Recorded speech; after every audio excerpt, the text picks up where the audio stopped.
मैं doctor S Chauhan, senior physician Firozabad and past president of IMA UP state. आज मैं बात करूंगा कोरोना के बारे में। जैसा कि विदित है कि आजकल मीडिया में और प्रेस में चाइना में जिस तरह से कोरोना फैला हुआ है उसकी रोजाना खूब न्यूज़ आ रही है, जिसे सुनकर लोग बहुत भयभीत हैं। और भयभीत होने की वजह भी दिखाई देती है कि वहाँ हॉस्पिटल्स में जगह नहीं है, मॉर्चरी में जगह नहीं है, शमशान में जगह नहीं है, डॉक्टर्स को उपलब्ध नहीं हो पा रहे हैं। उसकी वजह है कि वहाँ करोड़ लोग इन्फेक्ट हो चुके हैं। अभी पिछले 20 दिन में ही शायद 20 करोड़ लोग इन्फेक्ट हो गए। परंतु यहाँ मैं एक बात कहना चाहूँगा हिंदुस्तान में हमें ज़्यादा भयभीत होने की ज़रूरत नहीं है। हाँ, सतर्क रहने की ज़रूरत है, भयभीत होने की ज़रूरत बिल्कुल भी नहीं है। उसकी वजह है चाइना में और हिंदुस्तान में एक बेसिक फ़र्क है कि जब 3 साल पहले चाइना में वुहान से ये शुरू हुआ था तो उन्होंने बहुत अच्छे से लॉकडाउन लगाया था और इन्फेक्शन को किसी भी दूसरी जगह चाइना में फैलने नहीं दिया था। इसलिए बहुत कम लोग एक ही शहर में इन्फेक्ट हुए, बाकी लोगों को बीमारी नहीं लगी। तो उसकी वजह से ज़्यादातर लोगों को नेचुरल इम्यूनिटी जो वायरस के इन्फेक्शन के बाद डेवलप होती है वो नहीं हो पाई।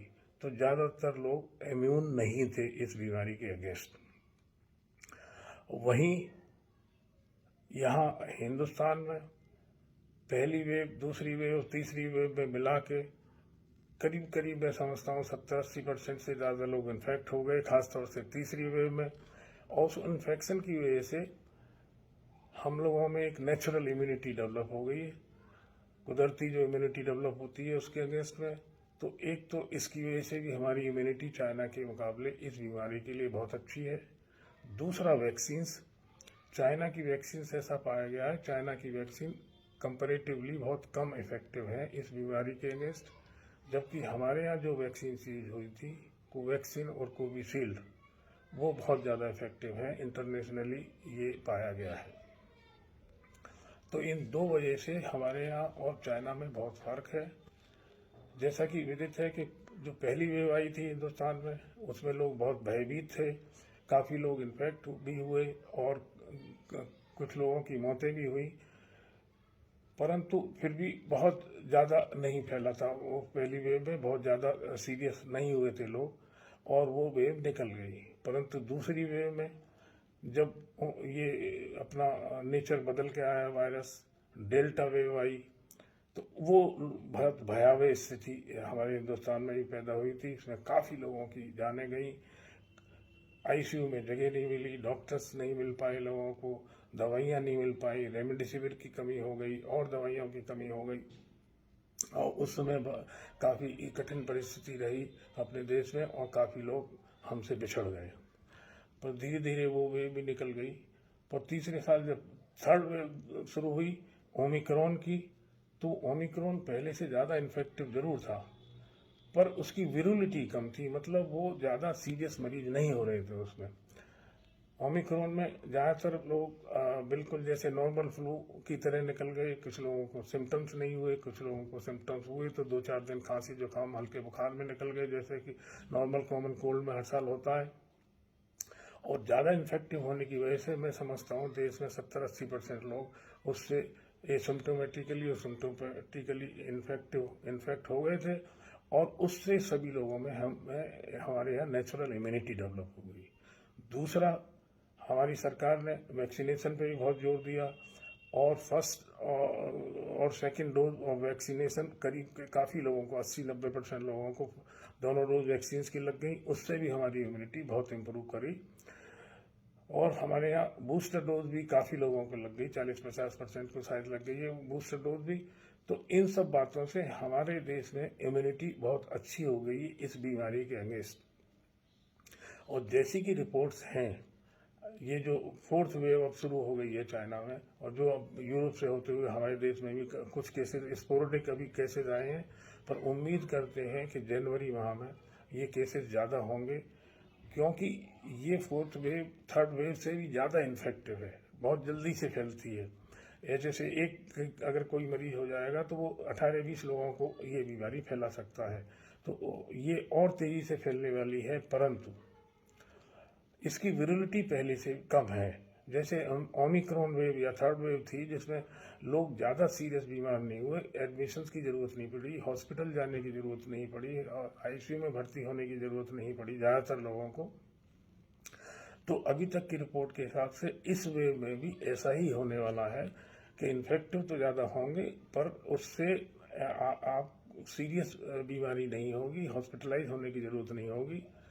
तो करना हम लोगों को ये है कि हमें सतर्क रहना है पर भयभीत बिल्कुल नहीं होना है। और अगर जब भी कभी आपको इस तरह का खांसी जुकाम बुखार हो तो एक तो अपना टेस्ट करा सकते हैं, आरटीपीसीआर टेस्ट करा लें, और अगर पॉजिटिव आती है तो आप अपने को आइसोलेट कर लें, अपने को थोड़ा अलग रखें हफ्ता 10 दिन के लिए। और पैरासीटामोल बुखार हो तो पैरासीटामोल ले सकते हैं। पानी खूब पिएं, फल फ्रूट सब्जी ज़्यादा खाएं, तली भुनी चीज़ें कम खाएं, और जुकाम है तो जुकाम के लिए दवा ले सकते हैं। इन्हीं सब बातों से पूरी उम्मीद ये है कि ज़्यादातर केसेस में कोई दिक्कत नहीं होगी और ये आराम से नॉर्मल फ्लू की तरह निकल जाएगा। हाँ, उन लोगों को ज़्यादा सतर्क रहने की ज़रूरत है जिनकी एज ज़्यादा है, 70, 75, 80 के ऊपर है, एल्डरली है, या जिनको और भी बीमारियां साथ में हैं, कोमॉर्बिडिटी हैं, जैसे डायबिटीज़ है, जैसे किडनी की डिजीज है, जैसे कैंसर है, या इस तरह की कोई लंबी बीमारियां हैं जिसकी वजह से उनकी नेचुरल इम्यूनिटी बहुत कम है। तो उन लोगों को सतर्क रहने की ज़्यादा ज़रूरत है, क्योंकि ऐसे में कोई भी इन्फेक्शन अगर ऐसे लोगों को लगता है जिनकी नेचुरल इम्यूनिटी हर चीज़ के लिए कम होती है तो उनको बीमारी थोड़ा गंभीर होने के चांसेस ज़्यादा रहते हैं। तो ऐसे लोग ज़रूर सतर्क, अपना बचाव ज़्यादा रखें। तो अब बहुत भीड़ भाड़ वाले इलाके में न जाएं, बाहर निकलें तो मास्क ज़रूर पहने, हाथ अपने धोते रहें, बीच बीच में थोड़ा डिस्टेंस बना के रखें। तो पूरी उम्मीद है कि इस बार हिंदुस्तान में ये बहुत ज़्यादा बवाल नहीं मचा पाएगा ये ओमिक्रॉन, और आराम से निकल जाएगा। तो मेरा तो आखिर में सब लोगों को सुझाव यही है कि एक तो अगर किसी ने वैक्सीन नहीं लगवाई हैं तो वैक्सीन जरूर लगवाएं, बूस्टर डोज अगर नहीं लगवाई है तो बूस्टर डोज जरूर लगवा लें।